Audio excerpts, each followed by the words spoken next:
Zibai got the most epic character introduction in the game so far because she was introduced by none other than the god of time herself, Istaroth. The wind carves benevolent factors into stories, sweeping them into the far corners of the world. It whispers tales into legends softened by the mist of memory, destined to be forgotten. Why then did you make such a choice?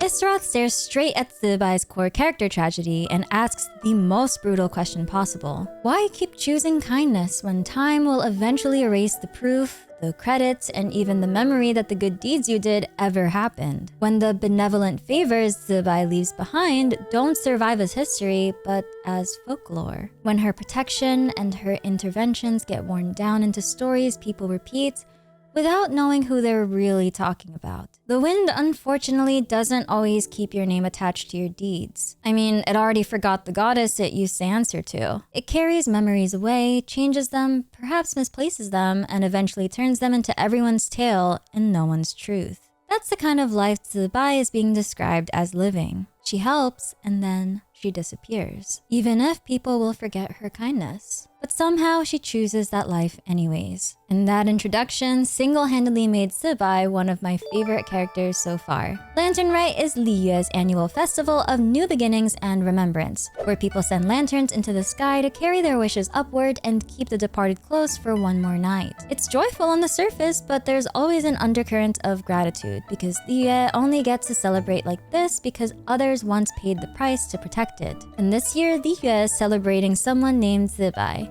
the adeptus said to guard the moon. But Zibai isn't actually an adeptus. In fact, she's something far stranger, and honestly something we haven't seen show up in Liyue before. She's an angel. And I don't mean that as just a compliment because she's pretty. I mean it literally, in the way Genshin uses that word in its oldest, most unsettling lore. Angels are described as Celestia's divine envoys, beings created to guide humanity until they were cursed by their own creator, the heavenly principles. Allegedly. The moment an angel loved one person, instead of loving all equally, they would be stripped of both body and mind. They were reduced into the mindless spirits we now call Seelies, scattered across Teyvat. Very few angels are implied to remain intact in the modern era, and Zibai and Nicole Rain are some of the rare named examples. The other angels we know of so far are Koitar, the first angel, Nabu Malikata, the goddess of flowers in Sumeru, Mr. Nine and Nod-krai, Sibula and Remuria, and Yohua Tekutin, the lord of the night in Natlan. But in Liyue's memory, Zibai isn't introduced as an angel at all. She's remembered as one of the 8 adepts. The 8 adepts were active around the time of the Archon War thousands of years ago, and what makes them unusual is that they weren't true illuminated beasts or adepti, but they were still said to wield power on that level. In many accounts, they were normal humans, legendary people who somehow carried Adeptus-like abilities. Their most famous legend centers on Todo, a god who existed before and during the Archon War, described as a tree-like being standing at the border of life and death. When Todo disrupted the boundary between life and death and caused fever to spill into the realm of the living, the 8 adepts were pulled into the conflict and fought to subdue and purify them. To defeat Todo, the 8 adepts used the 7 and 8 gates method, but it came at a steep price. The lone butterfly, the Crimson Flame, gave her life to make it work. Since they lived in the Archon War era, the common assumption is that the 8 adepts have long since passed away and faded into history. All except one, the gold-eyed Celadon mare. In the Chinese text, the Celadon part of Zibai's title is actually referring to Changhuang, a mythical auspicious steed from ancient Chinese mythology. In the Shanhai Jing, it's described as a strange creature often interpreted as horse-like, and the detail people always remember is what it does for the rider. If you ride Changhuang, you gain an extraordinary long life, said to live for 2,000 years. That time motif tied to Changhuang makes Zibai's connection to Istaroth feel even more deliberate. The English title, though, goes in a different direction. Celadon is almost definitely a localization choice meant to evoke a specific feeling, something that's antique, refined, and jade-like. Celadon is a high-fired ceramic with a soft green glaze that resembles jade, and it's famous partly because of its resemblance to real jade and its endurance. Archaeologists piece entire ancient civilizations together from pottery shards because even when the makers are long gone, their creations survive. Celadon is recognizable centuries later in tombs, ruins, and shipwrecks, which makes it the perfect label for a character like Zibai, someone whose presence lasts even when history can't hold onto the full truth of who she was. So we shouldn't ultimately dismiss the English translation either. Celadon is still trying to point us towards something even deeper about her lore. So Celadon looks like Jade, but isn't Jade. That distinction is pretty important considering it lines up perfectly with the kind of themes Genshin loves to talk about: proxies, vessels, substitutes. So when the English title calls Zibai Celadon, it might be hinting that people see her as something like Jade, ancient and practically celestial. But the truth isn't that simple. She isn't one of the moon goddesses themselves, and she isn't the source of lunar power. So she's something closer to a stand-in or an envoy, a substitute. The first time we really hear about Zibai is all the way back in version 1.0, inside an in-game book called Moonlit Bamboo Forest. It has a full-length animation you can watch on the Hoya Fair channel. It's a 4-volume story set around the bamboo forest on Mount Qingse in Liyue. It follows a boy from Qingse village who dreams of leaving home and seeing Liyue harbor for himself. But one evening, he wanders too far into the forest and gets lost. That's when he meets a mysterious woman dressed in white with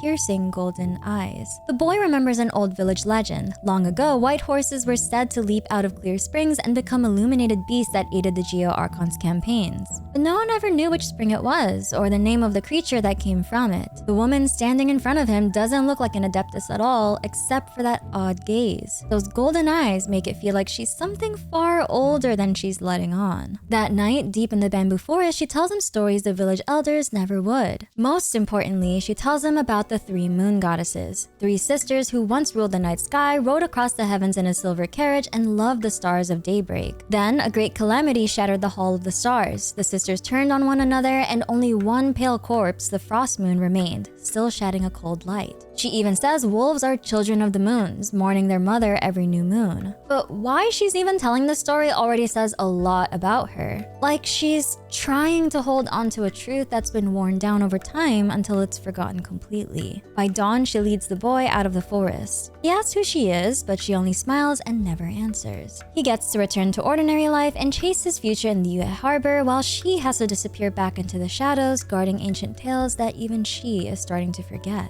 As they part, the boy hears a distant whinny, turns around, and finds nothing. Only a single strand of hair left behind. The Moonlit Bamboo Forest is also one of the first time we ever hear the story of the 3 moons. The 3 moons were 3 ancient celestial bodies said to date back to primordial Teyvat, created under the rule of Dragon King Nibelung to govern the night and rule the world in his absence. Each one was associated with a goddess: Arya, Sonnet, and Canon. Then the heavenly principles arrived, overthrew the 7 sovereigns, and took control of Teyvat. Even though the 3 moons belonged to Teyvat's old order, the heavenly principles may have tolerated them at first, since their job, keeping the night cycle running, didn't conflict with Celestia's new system. So the moons were allowed to keep turning beneath the fall sky. But the Hymns of the Far North adds a detail that complicates who was really in charge. In Volume 1, there's a prayer to Istaroth asking her to protect the 4 imprisoned moons. That wording makes it sound like the moons were placed under her protection, at least in the eyes of the people praying. If that's true, it creates a really interesting story for Zibai. She may have been created or appointed to act on behalf of Istaroth. In that case, Istaroth would be the one overseeing the moons, and Zibai would be the one on the field, making sure whatever the moons were meant to do still continues under Istaroth's watch. That could be one reason people call her the daughter of Istaroth. It might not mean a literal biological daughter. The 3 moon sisters were said to rule the night from the lunar palace, riding across the heavens in a silver carriage. And if that image is meant to be taken seriously, it raises a simple question.